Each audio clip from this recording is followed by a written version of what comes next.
You've heard their name, you probably have tasted their coffee, but have you ever been to the Roastery of Tim Wendelboe in Oslo, Norway? I'm here with Daniel. He's going to take us on a tour of the Roastery, and we're going to see the cupping lab. Hello, Daniel. Hello, Kate. Nice to meet you. Let's have a tour.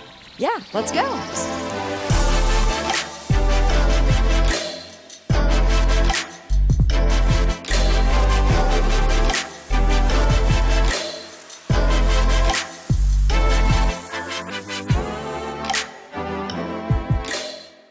Now we are in the cupping lab at Tim Wendelboe.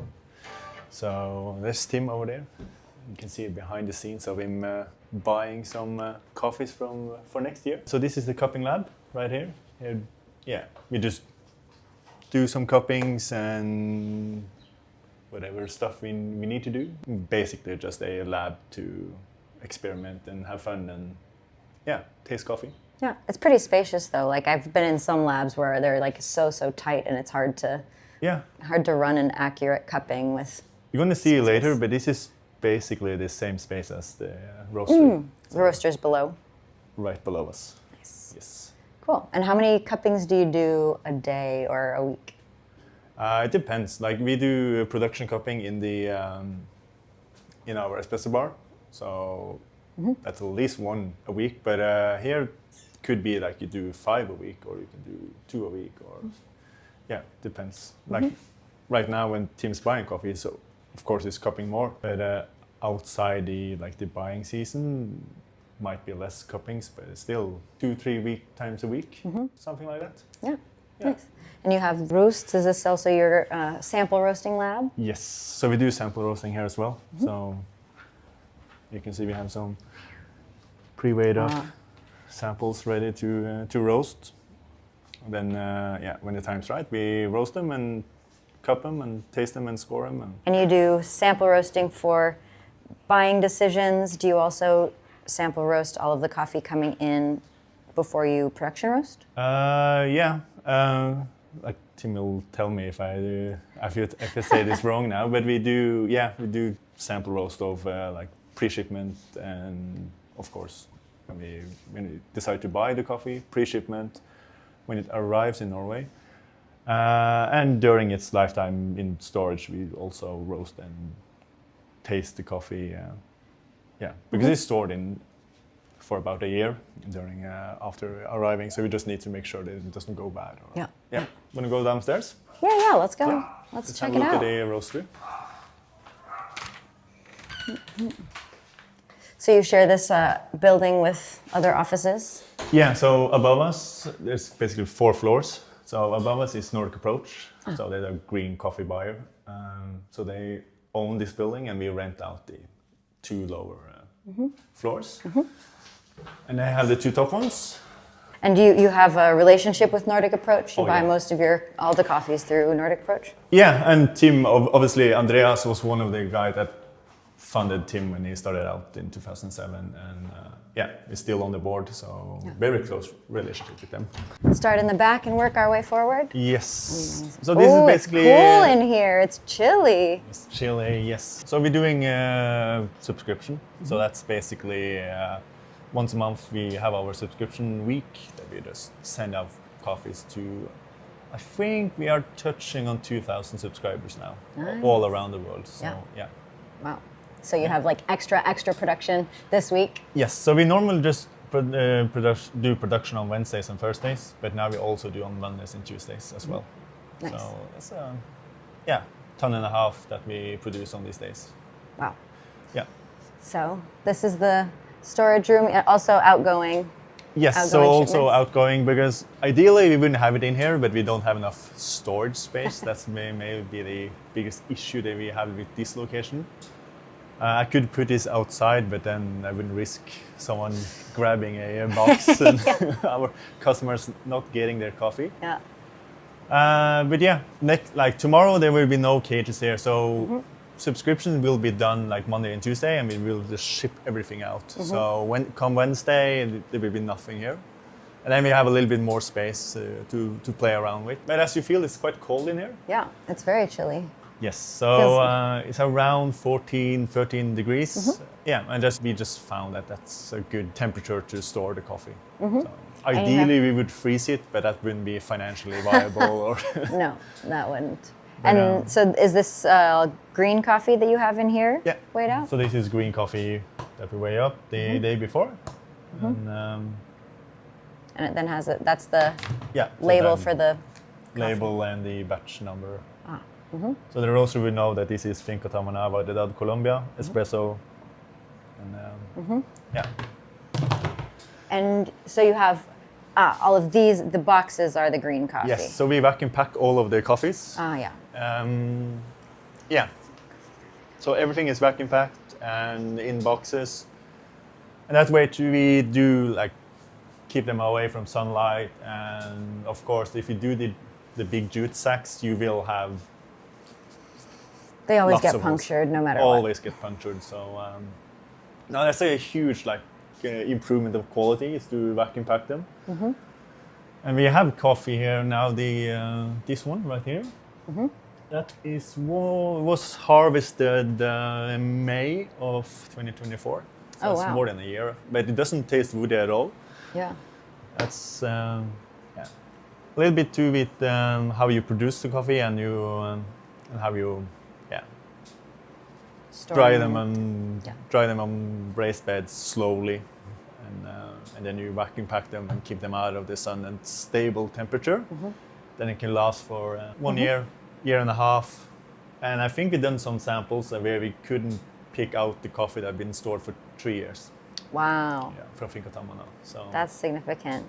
yeah, it's a huge step in improvement. Of Especially when we're, I feel like when logistics are getting so messy and some years are so low production, if you have some from past years, if you can keep it in good quality that whole time, that's really changes things. Of course, like you will lose a lot of money if you have coffee that's bad. Like, Yeah. or for us, we have some coffee. This one, it landed last year. It landed woody. Instead of just selling the coffee, roasting it darker, that's what you might do. We just sell it at low cost price. So it's what we call the test roast. Yeah, I So- saw it in the cafes the other day. Yes, the transparent bags. Yeah, the transparent bags. So we Test just roast. Test roast. So So ooh, that smells good though. I think this Was is it that one that different. smelled good? Something smelled really good just now. No, that's this is Nacimiento SL28. So this is some experiment Tim did with hobnail. Didn't go too well. No. Smells The a little- green smells good. Yeah, but it looks like Yeah, it looks kind of funky. yeah. And if you know, we are not. Yeah. We do not like the funkiness. Yeah, that's it. There's a kind of Skittles. I call it Skittles when it's got different colors like that. But it smells good. Yeah. It smells great. So. Yeah. But yeah, the woody canyon we wouldn't sell as Yeah. yeah. So then the person, whoever's here, will weigh out the coffees for the next day. Yeah. So the roaster would normally do that, or someone else will help them, like after the roast shift, just weigh up the coffee for the next day. And do you have a normal number of batches you do, or maximum batches that you do? We try to cap it at 20 batches. More than that, we can roast more than that. Like yesterday, we roasted 26. But the problem is that in Norway, we have some deadlines where you need to have pickup because we don't. It's a small space, so we can't. You don't store any roasted coffee. No, so we try to kick everything out the same day. Then you have to with posts and stuff, you have deadlines, so you're kind of just running into the deadline after 20 batches. So you can do 22, 23, but then you're cutting it very shortly. So if something goes wrong, as things do, Yeah. you are not, you cannot send the coffee that day, and then you have to ship it the next day and just builds up. For sure. Yeah. I've always say that I think 26 batches is the most any person should roast in a day anyway, because after that point your brain starts to go. Yeah, I done the record is 48. Woo! But then we did one roaster came and took over the roaster. We had shifts. it was a huge subscription for a customer. Yeah. But yeah, normally we are around 16 to 20 batches Just move into the, there's nothing much to see. There's a little bit of storing, like we have some AeroPresses. We used to import that. We're not going to do that anymore. We still have some in the storage and just some extra stuff that needs to, Boxes and bags and Cups. stickers and Yeah, those boring things. things that everyone needs, and they need to be stored somewhere. Yeah. Ooh. So, this is the roastery. As I said, it's more or less the same size as the cupping lag upstairs, and it's pretty crazy to think about. There's a lot more things happening here than upstairs. But there's a reason why we keep it small, and we can touch on that later. But yeah, that is the lowering. I'm sure you're familiar with this one. I love the lowering. Yeah. It's a good little machine. It's quite an early model, I think. Yeah. Wow, it's so shiny and clean. I knew you were going to say that. Love to see it. We love to see it. Everyone touches on that. It's the chaff. And then people ask me why. Why not? Like, we just clean it. You should, as you should. As you should. Everyone should be cleaning their chaff much more often. It's not hard. It's stainless steel. It's easy. It's not that hard. Yeah. You just water on the cloth and wipe it down. But yeah, it's fairly simple. So if people don't know, like, there's a few ways to run a roaster. On these sides, normally they are a heater underneath the drum.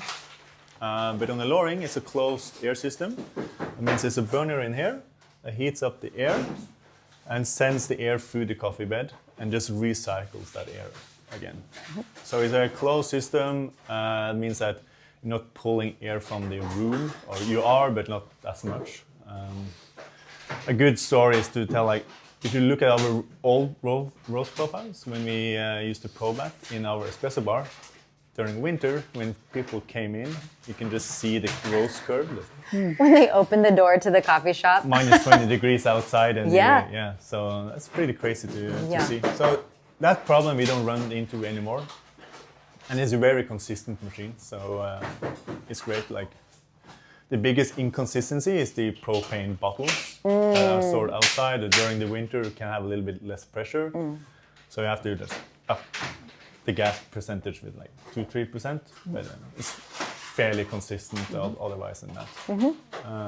So recycles the air, and because we have some, you can't. This is so tightly packed in. It's very tightly packed in, a little bit too tightly. I would say when you're doing a service and stuff on this, it's a little tight. It's like to fit into the cracks. Yeah, and we have to do like some extra, like, because we can't have the exhaust going straight up because that's the cupping lab, of course, and they have a whole building above us. So you have to kind of show it outside behind this door.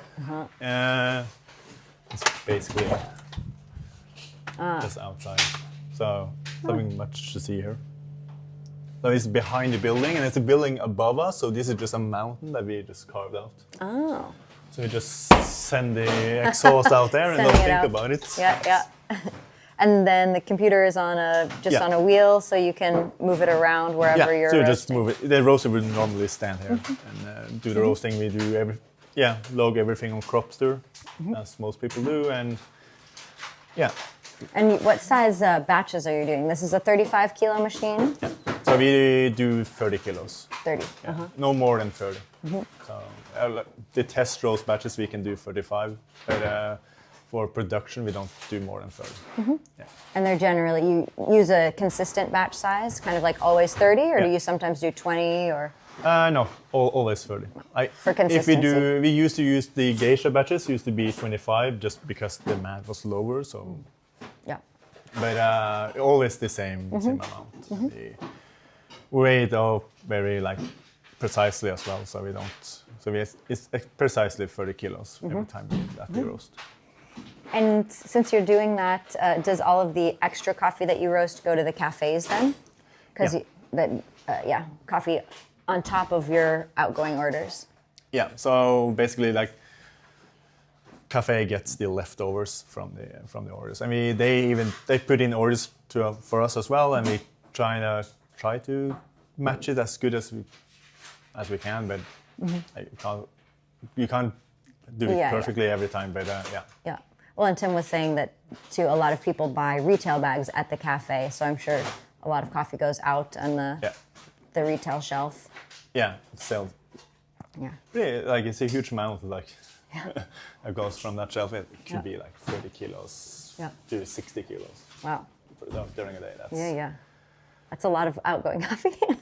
It is. Cool. All right, so you roast the coffee. Yeah. And then? And then we, of course, we do weight loss, log the weight loss when you take off the coffee. You have a scale somewhere? We have a scale. It's tucked back in the cold storage, so back there somewhere. Just throw it away. No more roasting for the day. Yes, exactly. Now, so we, So we do kind of 3 easy like quality controls while we roast.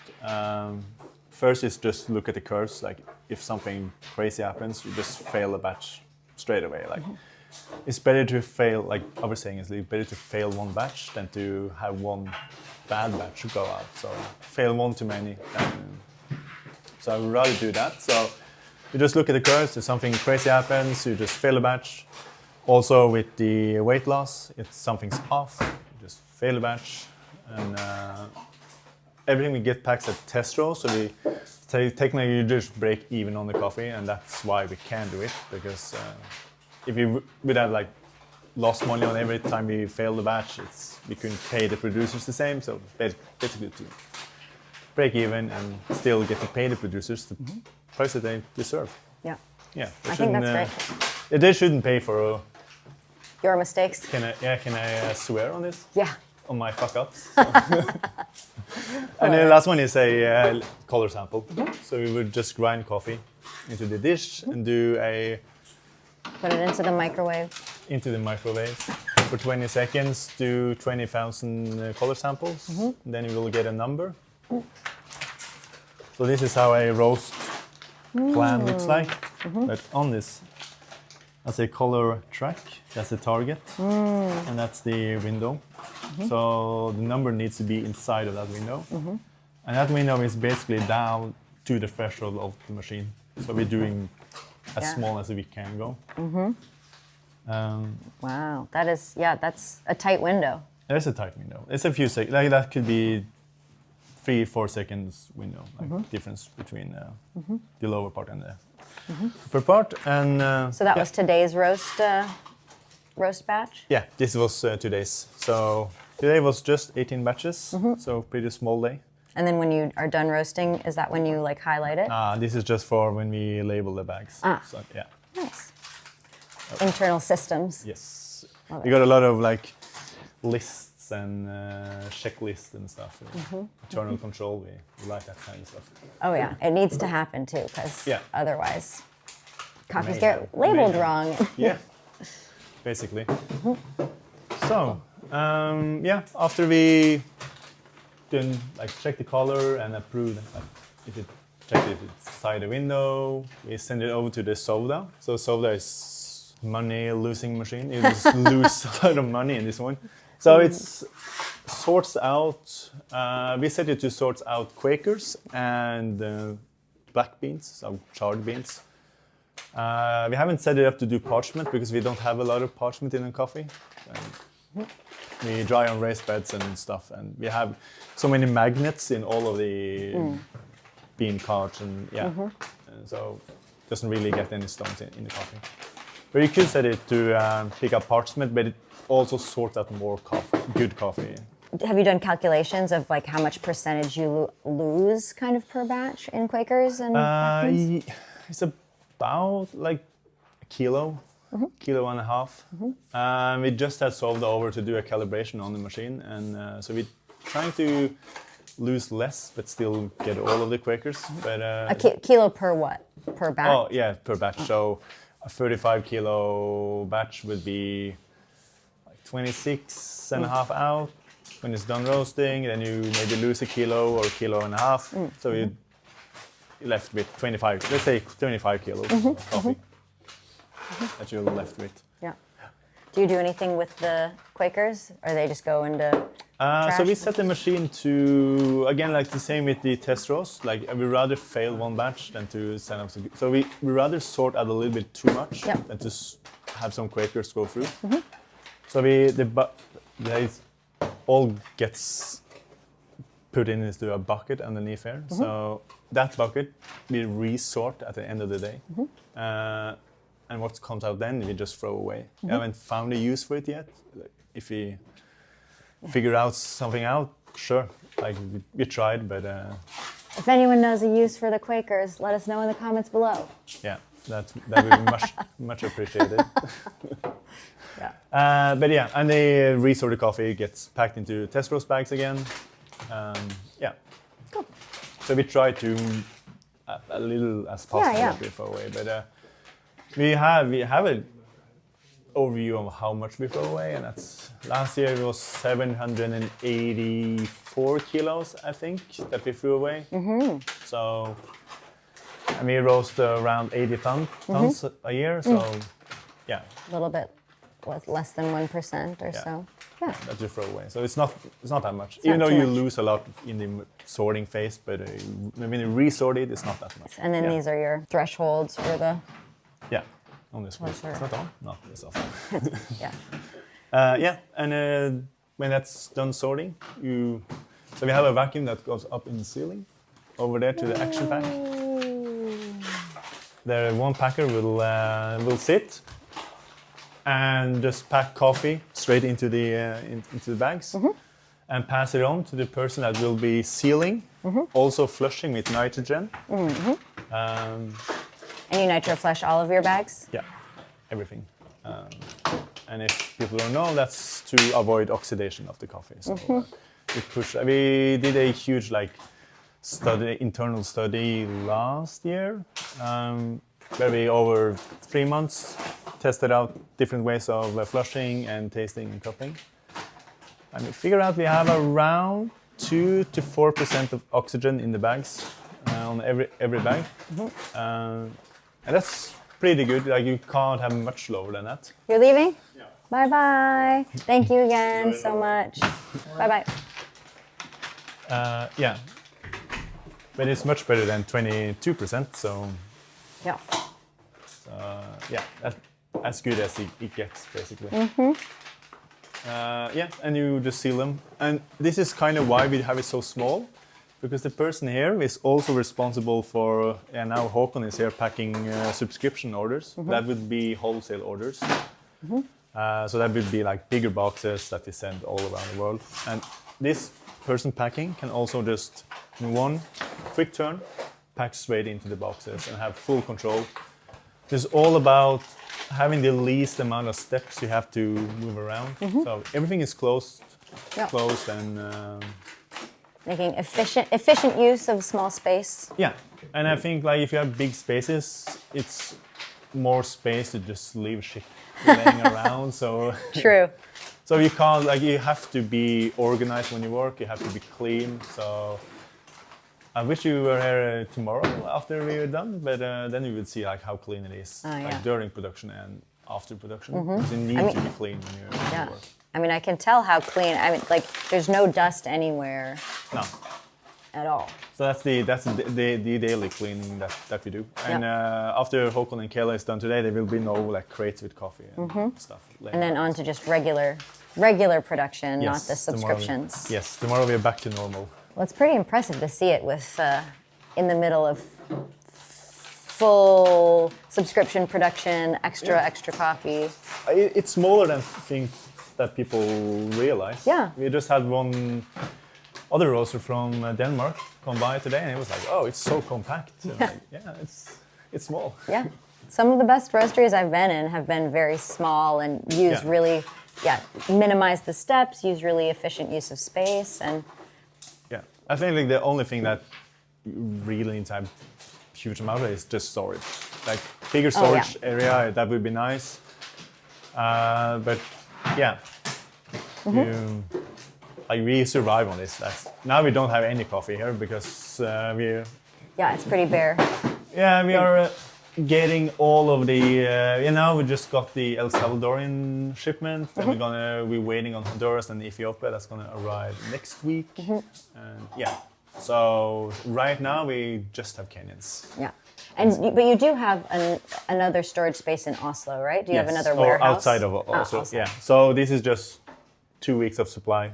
Then we have another space that we get the weekly shipments from. So. Nice. And what time, like in the morning, does a roaster come and start roasting, warm up the machine, and then what time do they finish about? Like if they're doing, let's say, 18 batches like today. So that would be 7 a.m. you start, and then you warm up the machine, and the rest of the crew would come around like 8:30. No, 7:30. Sorry, and and it will keep going until like 2:30, 3, and you go home. Yeah, I mean it's even 4:50 now, and obviously it's a long day with all of the extra. Yeah, but like these 2 subscription days are pretty abnormal, so they are special. Sometimes you don't leave until 7 on crazy days. Like yesterday was one of those days for me, so I didn't leave before, 7:30. So, but normally you would leave around like 3. Yeah. And how many people are on the like roasting, packing team? During a day, there's 1 roaster and there's 2 packers. And then this year we started doing another roaster. So that roaster would, because this doesn't sound good at all, but like before, the roaster would have to, because we don't do any pauses during roasting, so you have to roast the whole day before you can take lunch. Yeah. And it was a few days that I didn't get the chance to take lunch until like 2:30. Yeah, I've had days like that as well. And I think like all roasters can. Everyone can relate for sure. For sure. So, but now we have an extra roaster coming, so he would take over like halfway through the day and help out with lunch breaks and stuff. And then that roaster would start weighing up batches for the next day. Because when you do 20 batches, you will just have an hour and a half to do cleaning and weighing up, and that's not enough time. So we try not to keep people working like max out at 7.5 hours. Yep. And so then the second roaster does the roaster cleaning and end of day tasks. Yeah, they can just communicate. So they could be that they just switch back. It's not set in like stone how you organize throughout the day, but one would clean and one would weigh up for the next day. Yeah. Cool. Great. And then the coffee goes out, and easy as that. Then you go home and you do it all over the next day. Yeah. Great. Thanks. Thank you.